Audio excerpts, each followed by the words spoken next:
I don't think students realize what a massive opportunity you have if you're taking the LSAT in August and beyond. Today, I'm going to walk you through my predictions for what the August LSAT will look like, the first test without the logic games section. For those who don't know me, my name is Steve Schwartz. I've been teaching the LSAT since 2005, and I personally increased my LSAT score from a 152 to a 175 on LSAT test day itself. Now, the LSAT is changing this year. The June LSAT was the last one, the logic games section. Starting in August, they're replacing logic games with a second scored logical reasoning section. So going forward, the LSAT will have 2 scored logical reasoning sections, 1 scored reading comp section, and 1 unscored extra section of either logical reasoning or reading comprehension. So it doesn't take a rocket scientist or a Nostradamus to recognize that the August LSAT will not have games and will have 2 scored logical reasoning sections. But what exactly will those 2 logical reasoning sections look like? Historically, the LSAT has had roughly 15 different types of logical reasoning questions, the most common types being necessary assumption, inference, and flaw. LSAC has announced, they have verified they are not going to add some radical new type of logical reasoning question.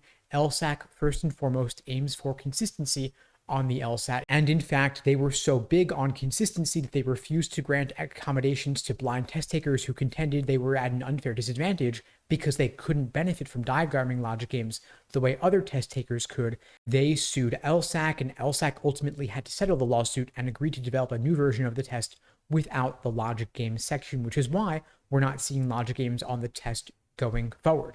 However, over the past several months, we have seen early indications that LSAC may be looking to test out quantitative reasoning on the logical reasoning section going forward. For the past several LSAT administrations, we have seen that the logical reasoning experimental sections have contained more questions involving formal logic, more questions testing numerical or quantitative reasoning, things like absolute versus relative values, numbers versus percentages.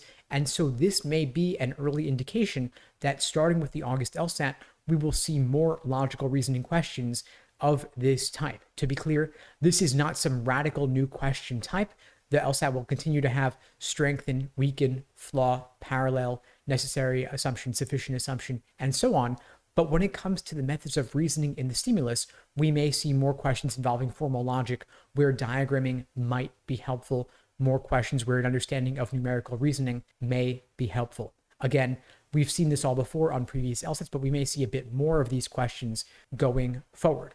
We can also expect that the LSAT will continue to have a general order of difficulty in the logical reasoning section, meaning the questions get more difficult as this section goes on. If you are aiming for a 160 or above on the LSAT, which I certainly hope you are, I recommend aiming to complete the first 10 questions in logical reasoning in roughly 10 minutes with standard timing, so that you have more time for the more difficult questions later in the section that truly need it. Typically, traditionally, questions 15 through 23 within a single logical reasoning section are the most difficult in this section. This is where I would recommend flagging at least 3 or 4 questions of the types you don't like. Maybe parallel reasoning questions are some that you don't like. Maybe you don't like the overly technical ones on hard science or philosophy, anything really abstract in nature. At least those are the types that I tend to personally want to flag.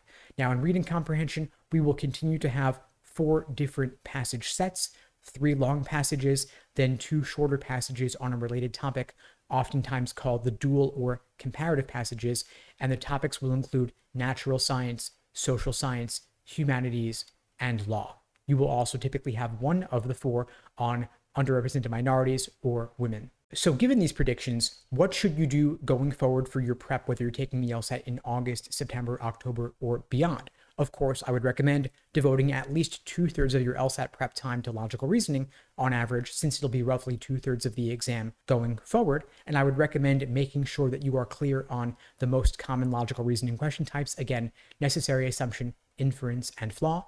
And I would also recommend maybe devoting a bit more attention than you otherwise would have to those questions involving quantitative or numerical reasoning, questions involving formal logic, testing your understanding of numbers versus percentages, absolute versus relative values. Long story short, you want to recognize that a large percentage may still be a very small number, and a large number may still constitute a very small percentage. For example, there are tens of thousands of people taking the LSAT every single year, but they constitute a very small percentage of the overall population of North America, just as one example illustrating this concept. And if you'd like my help, whether you're taking the LSAT in August or beyond, there are, of course, a variety of ways I can support you, whether it's through my one-on-one LSAT coaching programs or small group programs.